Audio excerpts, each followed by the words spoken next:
Silver is back near $90. Pause. Take a moment with that. 6 weeks ago, silver was above $100. Then in a single trading session, it collapsed roughly 30%. One of the sharpest single-day drops since the historic volatility of the late 1970s silver market. Exhales sharply. Financial media declared the rally finished. Weak hands liquidated. Leveraged traders were forced out. The headlines were brutal. And today, silver has climbed back toward $90. So the question this entire video is built around is simple. Did the sell-off actually work? And if it did not, what does that mean for where this market goes from here? We are going to answer that question completely, not with price targets or predictions, with mechanics, because mechanics do not lie. Before we look at what happened after the crash, we need to be precise about what actually caused it, because most coverage either exaggerates the story or completely ignores the market mechanics behind the move. Curious, silver had already made an enormous run before the crash. Prices moved from roughly the low 70s in late 2025 all the way above $100 during the rally peak. That is a massive move in a very short window, and a large portion of that rally was driven by leveraged exposure, futures contracts, ETFs, and speculative money entering the trade very quickly. Here is what most people do not understand about leveraged markets. When a market moves that fast with leverage involved, even a small change in margin requirements can trigger a chain reaction. Here is the exact mechanism. Futures markets operate on leverage. When you hold a futures position, you do not put up the full value of the contract. You post a margin deposit, a fraction of the total exposure. When exchanges raise margin requirements, traders holding leveraged positions must either add more capital or close their positions. Many smaller traders cannot add funds quickly enough. That forces liquidation. At the end of January, CME Group raised margin requirements on silver futures contracts in response to extreme volatility. The increase itself was not unusual. Exchanges raise margins during turbulent markets regularly, but the timing hit when speculative positioning was already stretched to its limit. The cascade that followed pushed silver sharply lower within hours. Prices that had been trading near the rally highs fell dramatically in a single session as leveraged long positions were forced to exit simultaneously. This is what is called a futures-driven paper sell-off. The decline was triggered by derivatives market mechanics, not by a sudden change in physical supply or demand. And this is not a new phenomenon. In 2020, JP Morgan agreed to pay approximately $920 million to resolve U.S. government investigations into spoofing and manipulation in precious metals futures markets. That settlement is public record, widely documented.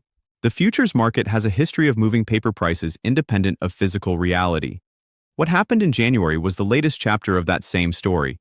Now here is where the story becomes genuinely interesting, because what happened after the crash matters far more than the crash itself.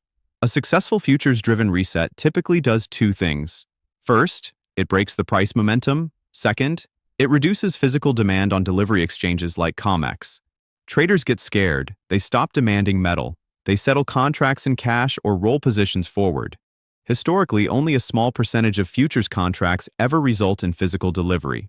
Most traders close or roll before delivery begins. That is how the futures market normally functions. Paper price goes down, physical demand follows, the reset works. But that is not what the 2026 data shows. COMEX delivery notices in early 2026 show that physical silver deliveries have remained elevated compared with historical averages. Multiple delivery cycles have seen tens of millions of ounces move through the system, significantly higher than typical months from previous years. At the same time, registered inventory on COMEX has declined substantially from where it stood several years ago. During the pandemic period, registered silver inventories were well above 200 million ounces. Recent exchange reports show those stockpiles considerably depleted today. Physical metal inside the vault system trending downward. Delivery interest staying elevated. Those two things happening simultaneously mean the paper reset did not kill physical demand. It tried. It failed. Now add the Eastern picture, because this is the layer most Western analysis is missing entirely. Shanghai Spot is currently pricing physical silver at $96. Western paper is at $84. That is a $12 premium, Eastern physical over Western paper, that has been widening session by session for weeks. The Shanghai Futures Exchange vaults have shed 77% of their silver inventory since October, from 36 million ounces down to approximately 8 million. The Shanghai Gold Exchange tells the same story, down 64% from 39 million ounces. COMEX, Shanghai, London, 3 separate exchanges, 3 separate continents, all draining simultaneously. The January paper sell-off hit the Western price. It did not touch the physical drain. That is the most important single fact about where this market stands right now.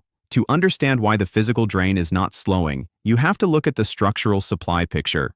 The Silver Institute has reported several consecutive years where global silver demand has exceeded newly mined supply plus recycling combined. Silver is not just a monetary metal, it is a critical industrial input. Solar panels, electric vehicles, advanced electronics, and AI-related hardware manufacturing all require silver because of its unique electrical conductivity. Solar energy expansion alone is consuming silver at a rate that was not a factor in any previous silver market cycle. When industrial demand grows while mine supply struggles to expand, the market tightens even if futures markets generate short-term volatility, and the mining side of the equation is under its own pressure. Large primary silver producers have recently adjusted production guidance downward due to operational challenges, rising costs, and declining ore grades in key regions.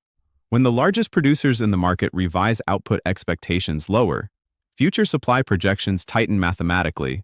There is also the energy cost dimension that most silver supply analysis ignores.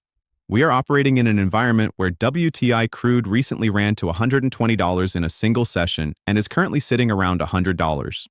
Mining is an energy-intensive operation. Higher sustained energy costs compress mining margins and create an additional brake on supply expansion at exactly the moment demand is rising. Supply constrained from above, demand growing from below, paper price suppressed by mechanics, physical drain accelerating. Those four conditions existing simultaneously is not a typical silver market setup. Now the technical picture, and we are going to be precise rather than dramatic. Silver is approaching the $90 level. The key resistance zone most serious traders are watching sits in the $93 to $95 range. Silver has tested that area before and rejected. For the current move to be structurally different from the pre-crash rally, it needs to break and hold above $93 to $95 on a closing basis with conviction. Not a spike through, not an intraday touch, a close above with sustained follow-through. If that happens, $100 comes back into discussion on its own without anyone needing to call it. If it does not hold above that zone, we need to watch the $84 Western spot level as short-term support and the $79 level that was established during the Sunday flush as the structural invalidation point. The more important shift may actually be structural rather than purely technical. The early phase of the rally was driven by speculative momentum and leverage positioning. The period following the correction appears to be driven by physical demand and long-term supply constraints. A physically supported market structure is more durable than a speculative one. It does not move as fast in either direction, but when it moves, it tends to hold. Now, depending on how you hold your silver exposure, what we have just covered affects you differently.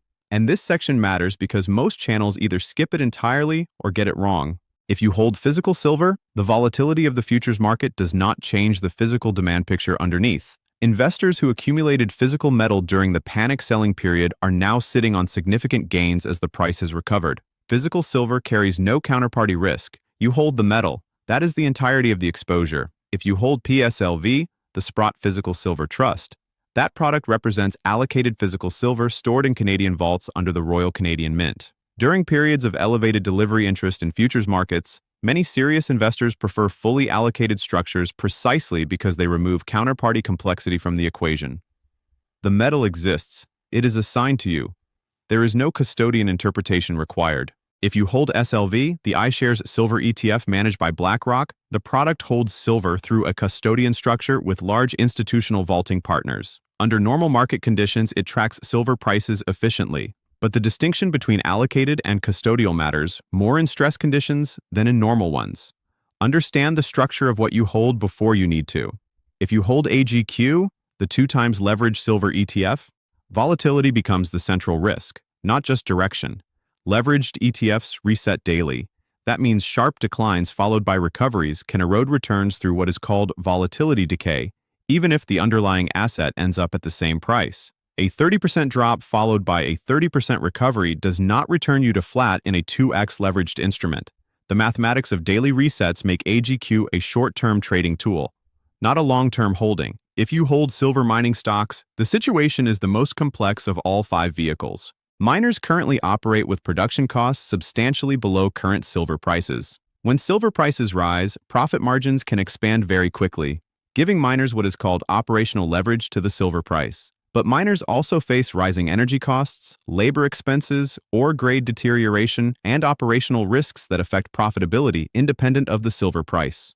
And in the current environment, with energy costs elevated due to the oil supply shock we have covered in previous videos, mining margins are being compressed from the energy cost side even as the silver price recovers. That means mining stocks can behave very differently from the metal itself in the current macro environment. Understand that distinction before you size the position. Across all 5 of those vehicles, there is one data point every serious silver investor needs to be watching consistently. COMEX registered inventory. COMEX publishes daily reports on registered silver levels and delivery notices. If registered inventory continues trending downward while delivery demand remains elevated, the physical market is tightening in real time and the paper price will eventually have to reflect it. If registered inventory stabilizes or begins recovering, it signals that physical inflows are arriving to replace what has been pulled. That inventory data is often a leading indicator before broader financial media begins reporting the trend. By the time the mainstream covers it, the structural move has already begun. Add to that the Shanghai Futures Exchange Vault data, updated regularly and publicly available, and the SGE withdrawal figures published monthly. 3 exchanges, 3 data points, all public, all verifiable. Anyone watching those 3 numbers consistently has a better read on this market than anyone relying on paper price alone. Here is where the market actually stands. Silver has recovered strongly from one of the most aggressive corrections in decades. The futures-driven liquidation in January removed a large amount of speculative leverage from the market, but it did not touch the physical drain. COMEX delivery demand stayed elevated. Registered inventories kept falling. The Shanghai premium kept widening. The SHFE vault drain continued. The paper mechanism tried to reset the market. The physical market did not cooperate. That does not guarantee any specific price level. Anyone who tells you $100 silver is guaranteed is speculating or selling something. What it does mean is that the structural conditions supporting higher prices are still intact, and they are arguably more firmly grounded now that speculative leverage has been removed from the equation. A physically driven market moves differently from a speculative one. It is more durable. It is less vulnerable to a single margin change triggering a cascade. And the January crash, brutal as it was for anyone caught in it, may ultimately be remembered as the moment the market transitioned from speculative momentum to physical foundation. Watch the COMEX registered inventory daily. Watch the Shanghai Futures Exchange Vault data. Watch whether the 93 to 95 resistance zone breaks with conviction and holds. Those 3 data points will tell you more about where this market is going than any price prediction from any source. Verify everything. COMEX reports are public and updated daily. Silver Institute supply and demand figures are published annually. CME margin change history is on the public record. The data is there for anyone willing to look at it directly. The ones who verify for themselves are the ones who are never caught off guard. Invest with logic, not hype. Market Crux, signing off. Market Crux, all data independently verifiable, not financial advice.